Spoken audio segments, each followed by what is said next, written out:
Hello everyone, आज के इस वीडियो में हम लोग देखेंगे pilot plant scale up consideration for solid. Industrial pharmacy का unit 1 pilot plant scale up technique है, उसमें का टॉपिक है pilot plant scale up consideration for solid, जो आज हम इस वीडियो में देखेंगे। स्टार्ट करने से पहले अगर आप लोग मेरे चैनल पर नए हैं तो सब्सक्राइब करो चैनल को और वीडियो को लाइक एंड शेयर करो। चलो देखते हैं pilot plant scale up consideration for solid. In scaling up the production of solid dosage form from experimental laboratory batch size to medium and large scale production, every operation step should be considered suitably. Scaling up यानी कि बढ़ाना, increase करना production को, okay किसका production? Solid dosage form का। Solid dosage form यानी कि जिसमें टैबलेट्स, कैप्सूल्स ये सब आएंगे, उसको सॉलिड डोसेज फॉर्म बोलते हैं, ओके। सो जब हम लोग सॉलिड डोसेज फॉर्म का प्रोडक्शन इंक्रीज करते हैं एक्सपेरिमेंटल लेबोरेटरी बैच से उसको मीडियम और लार्ज स्केल प्रोडक्शन की तरफ लेके जाते हैं, लार्ज स्केल में इसको प्रोड्यूस करते हैं, तो ईच एंड एवरी स्टेप है ना वो कंसिडर करना चाहिए सूटेबली, ओके। फिर a method using the same type of equipment produces different result when the equipment size and material quantity are changed considerably। यानी कि मेथड जो हम लोग यूज़ करते हैं सेम इक्विपमेंट को लेके, लेकिन उसका रिजल्ट फिर भी डिफरेंट आता है। क्यों? क्योंकि जो इक्विपमेंट का साइज है वो वैरी करता है, मटेरियल की क्वांटिटी चेंज रहती है, इसलिए वो रिजल्ट डिफरेंट आता है, ओके। सेम इक्विपमेंट यूज़ करते हैं, मेथड भी सेम यूज़ करते हैं, लेकिन इक्विपमेंट की साइज़ अलग है, क्वांटिटी अलग है मटेरियल के, जिसकी वजह से रिजल्ट हमारा अलग आता है। So following are the considerations for pilot plant scale up of solid dosage form। यहाँ पे क्या है? The major responsibility of pilot plant staff is to make sure that recently formulated tablets are efficiently, economically and regularly reproducible on a production scale। Main aim क्या है pilot plant staff का? कि make sure यानी कि उनको देखना चाहिए कि जो tablets formulate हुए हैं वो efficient है, यानी कि वो effective है, काम अच्छे से कर रहे हैं। फिर economical है, यानी कि वो budget friendly है, economic है पेशेंट के लिए, कस्टमर्स के लिए, एंड रेगुलरली रिप्रोड्यूसिबल हो रहे प्रोडक्शन स्केल के ऊपर, ओके। और उसके अंदर सब फीचर्स रहने चाहिए मेंटेनेंस के और क्लीनलीनेस को लेके, and it should be present on ground floor to facilitate handling and transportation of supplies. वो ग्राउंड फ्लोर में रहने चाहिए, हैंडलिंग और ट्रांसपोर्टेशन फैसिलिटीज को और ट्रांसपोर्टेशन ऑफ सप्लाईज को हैंडल करने के लिए वो ग्राउंड फ्लोर पर रहने चाहिए, okay. The following specifications should be included in pilot plant and designed to avoid microbial contamination। Specifications क्या क्या रहने चाहिए microbial contaminations को avoid करने के लिए? पहला, फ्लोरेसेंस लाइटनिंग फिटिंग। जो फ्लोरेसेंट लाइटिंग फिटिंग है ना वो सीलिंग फ्लश टाइप रहना चाहिए, ड्रेनेज फैसिलिटी बराबर से रहनी चाहिए, एरिया है ना वो एयर कंडीशन रहनी चाहिए और ह्यूमिडिटी कंट्रोल रहनी चाहिए, फ्लोर है ना वो हाई डेंसिटी कंक्रीट मटेरियल का रहना चाहिए। The walls of the processing and packaging area should have enamel cement finish on concrete. जो प्रोसेसिंग एंड पैकेजिंग एरियाज का जो वॉल है वो इनामल सीमेंट फिनिश रहना चाहिए और कॉन्क्रीट रहना चाहिए, ओके। सो ये कुछ स्पेसिफिकेशंस है जो पायलट प्लांट डिज़ाइन में इंक्लूड होना चाहिए ताकि माइक्रोबियल कंटामिनेशन ना हो सके। सो स्टेप क्या क्या है अभी सॉलिड डोसेज फॉर्म के स्टेप्स कौन कौन से हैं? सबसे पहले है material handling, second dry blending यानी कि मिक्सिंग, फिर ग्रैनुलेशन, फिर drying, reduction of particle size, blending, dry compaction, slugging, direct compression and tablet coating. ये कुछ स्टेप है in the production in the production of solid dosage form, okay. So पहला है हमारा मटेरियल हैंडलिंग। मटेरियल हैंडलिंग यानी कि material को handle करना। वो कैसे हैंडल करेंगे मटेरियल को? जब हम लोग स्मॉल स्केल का प्रोडक्शन करते हैं, यानी कि जब हम लेबोरेटरी स्केल में उसका टैबलेट्स का सॉलिड डोसेज फॉर्म का प्रोडक्शन करते हैं तो मटेरियल्स को हैंडल किया जाता है through scooping, dumping and pouring by hand. Materials को हैंडल करते हैं कैसे? थ्रू स्कूपिंग के जरिए। स्कूपिंग यानी कि उसको उठा कर डाला जाता है मटेरियल्स को, फिर डंप करते हैं और पुअर करते हैं, हाथों से उसको डालते हैं, पुअर करना, okay. And this material handling practices are for small and intermediate scale production. ये जो मटेरियल हैंडलिंग के जो मेथड्स है ना स्मॉल स्केल लेबोरेटरी स्केल वाले, ये मैनुअल हैंडलिंग है, यानी कि ये जो स्मॉल और इंटरमीडिएट स्केल प्रोडक्शन के लिए ही है। और लार्ज स्केल प्रोडक्शन के लिए मैकेनिकल डिवाइसेस का यूज़ किया जाता है। मैकेनिकल डिवाइसेस कौन कौन से? Vacuum loading system, screw feed system and meter pumping system. ये कुछ मैकेनिकल डिवाइसेस है जो लार्ज स्केल प्रोडक्शन में यूज होते हैं, ओके। स्मॉल स्केल में मटेरियल्स को स्कूपिंग, डंपिंग या पोरिंग बाय हैंड से हैंडल किया जाता है, ओके। फिर नेक्स्ट है हमारा ड्राई ब्लेंडिंग। ड्राई ब्लेंडिंग में क्या है? पाउडर्स यूज फॉर एनकैप्सुलेशन और granulation must be well blended for better drug distribution.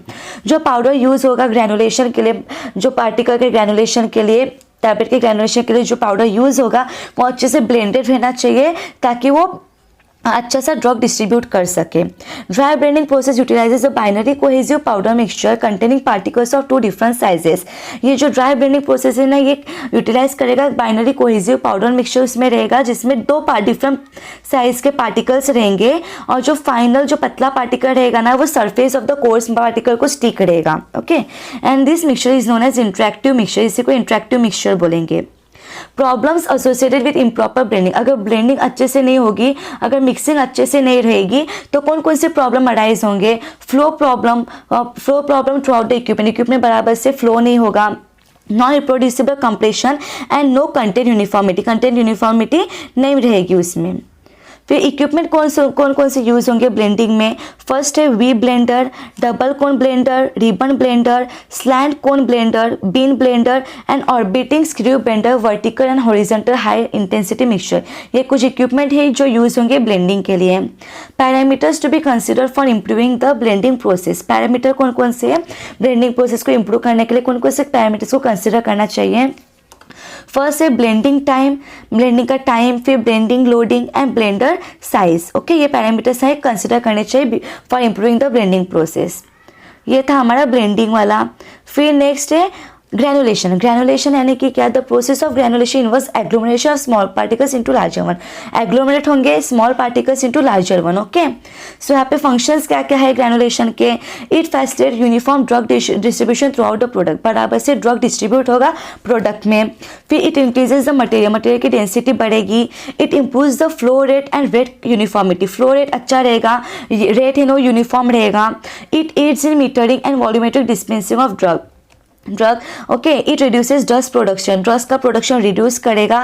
And it enhances the product appearance, product का अपीयरेंस अच्छे से इन्हांस करेगा ग्रेनुलेशन की वजह से। Basically there are 2 types of granulation method, wet and dry. 2 types के granulation method है, wet granulation method and dry granulation method. So यहाँ पे एक टेबल है, ये ग्रेनुलेशन टेक्निक है एंड ये ड्राइंग टेक्निक है। सो ग्रेनुलेशन टेक्निक में वेट ग्रेनुलेशन मेथड है, वहाँ पे ड्राइंग टेक्निक क्या आएगी? ड्राइंग टेक्निक से ट्रे और फ्लूइड बेड ड्रायर, वैक्यूम और गैस स्ट्रिपिंग और microwave spray dryer, extrusion, spheronization, pelletization, ये कुछ ड्राइंग टेक्निक से। ओके, फिर है dry granulation method. Dry granulation method में ड्राइंग टेक्निक कौन से हैं?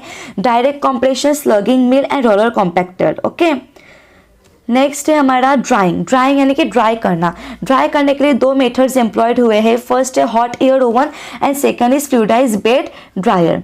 हॉट एयर ओवन यानी कि क्या? Circulation of granules in an hot air oven is one of the most commonly use method for drying granules. Granules को dry करने के लिए हॉट एयर ओवन ये सबसे कॉमन मेथड है। ओके, सो ये हॉट एयर ओवन यानी कि जहाँ पे स्टीम हीट किया जाएगा ग्रैन्यूल्स को इधर बाय स्टीम और इलेक्ट्रिसिटी या फिर स्टीम के जरिए से ग्रैन्यूल्स का सर्कुलेशन होगा, हीट होगा वो। ओके, और factors like air flow, air temperature and depth of granulation on trays are considered as essential part of scale up in an oven drying operation. Factors कौन से हैं इसमें जो कंसिडर किया जाएगा? एयर का फ्लो, फिर एयर का टेम्परेचर कैसा है, depth of granulation on tray, ये कुछ फैक्टर्स है जो कंसिडर्ड किए जाएंगे as essential part on scale up of oven drying operation. Okay, फिर फ्लूइडाइज्ड बेड ड्राई ये सेकेंड मेथड है ड्राइंग का। ये है ना सब्सटीट्यूट है, it is an alternative to circulating hot air oven is flat. Hot air oven का substitute है, अल्टरनेटिव है फ्लूइडाइज्ड बेड ड्रायर जो यूज होता है ड्राई करने के लिए ग्रैन्यूल्स का। फिर इसमें फैक्टर्स कौन से हैं? Optimum load, air flow rate, inlet air temperature, humidity are the factors that play important role in scale up of fluidized bed dryer. Okay, next method है रिडक्शन ऑफ पार्टिकल साइज। ये next step है reduction of particle size. So ये step कौन सा है? Particle size indicate the product of. Particle size क्या करेगी? Indicate करेगी प्रोडक्ट की क्वालिटी को और परफॉर्मेंस इंडिकेट करेगी। प्रॉब्लम कौन से आएंगे अगर पार्टिकल साइज बराबर से नहीं रहेगा? तो प्रॉब्लम कौन से आएंगे? वेट वेरिएशन होगा, chances of mottling and capping, ये कुछ प्रॉब्लम अराइज होंगे अगर पार्टिकल साइज बराबर से नहीं रहेगी तो। इक्विपमेंट कौन से यूज होंगे पार्टिकल साइज रिडक्शन में? Oscillating, hammer mill, mechanical sieving device and screening device. Next है blending. 2 main purpose of blending is solid dose manufacturing. जब सॉलिड डोज मैन्युफैक्चर करेंगे तो पर्पस क्या है ब्लेंडिंग का? फर्स्ट है achieve blend uniformity, blend uniformity को अचीव करेगा and distributing the lubricant, lubricant को डिस्ट्रीब्यूट करने के लिए उसका यूज है। फिर ड्राई कॉम्पैक्शन, कॉम्पैक्शन के इसमें क्या है, in dry compaction granulation process materials are compress by applying pressure, यहाँ पे कॉम्पैक्शन है कि कंप्रेस करना, यहाँ पे मटेरियल्स को कंप्रेस किया जाएगा by applying pressure, pressure up to 10 tons per linear inch, okay, on the powder passing between two roller, powder है ना दो रोलर के बीच में से पास होगी और उसमें जो प्रेशर को अप्लाई किया जाएगा, okay. Sufficient bulk density required for tablet encapsulation और compression can be obtained. Sufficient यहाँ पे bulk density required, जो bulk density बराबर से required है टैबलेट का encapsulation या फिर compression के लिए वो attain की जाएगी by subjecting low density materials to roller compaction process, okay. फिर है slugging, this process is utilize to produce granules for moisture and heat sensitive API, जो एपीआई यानी कि एक्टिव फार्मास्यूटिकल इंग्रेडिएंट, जो एपीआई जो मॉइस्चर और हीट सेंसिटिव है ऐसे एपीआई के ग्रैन्यूल्स को प्रोड्यूस करने के लिए प्रोसेस यूज किया जाएगा। And when API exhibiting sufficient binding and cohesive properties, the method of slugging is also known as dry granulation और प्री कॉम्प्रेशन और डबल कॉम्प्रेशन। स्लगिंग को ड्राई ग्रैनुलेशन बोलेंगे, प्री कॉम्प्रेशन और डबल कॉम्प्रेशन बोलेंगे। Next है direct compression, direct compression में क्या आएगा, this process involves direct compression of powder mixture of API and other excipient, है कि यहाँ पे डायरेक्ट कॉम्प्रेशन होगा पाउडर मिक्सचर का एपीआई के एंड अदर एक्सिपिएंट का, okay. This operation is very carried out by high speed rotary machine, ये operation carried होने के लिए हाई स्पीड रोटरी मशीन या फिर multi rotary machine, double rotary machine, upper punch and lower punch and single rotary machine, ये कुछ machines का use होगा डायरेक्ट कॉम्प्रेशन में।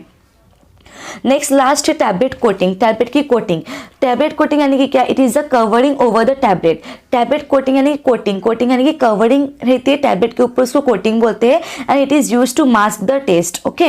It improve the appearance, appearance को इम्प्रूव करता है, मास्क करता है टेस्ट को। There are two types of coating machine, दो टाइप के कोटिंग मशीन यूज होते हैं, coating pans and automatic coaters, okay.